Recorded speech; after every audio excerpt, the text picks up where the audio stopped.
হাতের পাঁচটা আঙুল তো আর সমান হয় না, তেমনই আমাদের এক একজনকে এক এক রকমের দেখতে।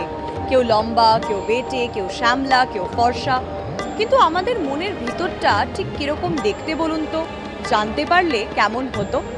আজ মহানগরের মহাপুজোতে আমরা হাজির দমদম পার্ক ভারত চক্র পূজা প্রাঙ্গণে। এবছর ভারত চক্রের থিম তন্মন্ত্র, দ্য অরা।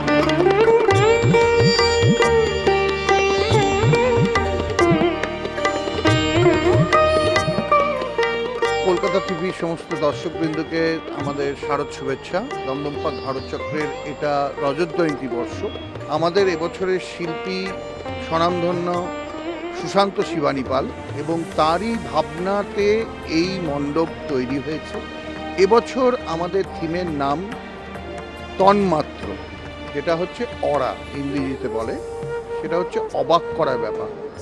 মানে এটা সম্পূর্ণ ব্যাপারটা হচ্ছে মনের দিক থেকে আপনার অনুভবটা কি। কাজে মণ্ডপটায় আমাদের বোঝানোর কিছু নেই, এখানে সম্পূর্ণ অনুভূতি দিয়ে যায়।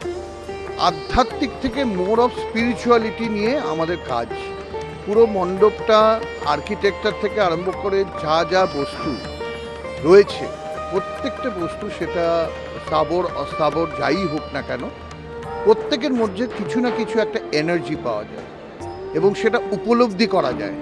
সেটাকে বাক্য দিয়ে বোঝানো যায় না বা দেখানো যায় না। সেটা নিয়েই আমাদের এবারের ভাবনা।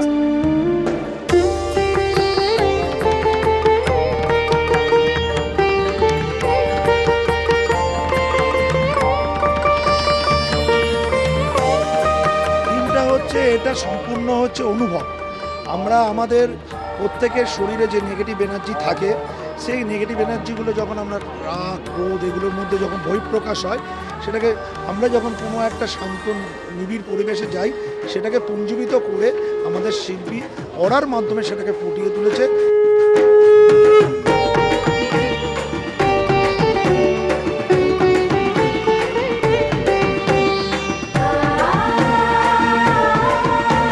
তাহলে কি বুঝতে পারলেন যে আপনাদের মন বা আপনাদের আভা ঠিক কেমন দেখতে হয়? যেমন সুন্দর মণ্ডপ সজ্জা, ঠিক তেমনই স্নিগ্ধ মায়ের মুখ।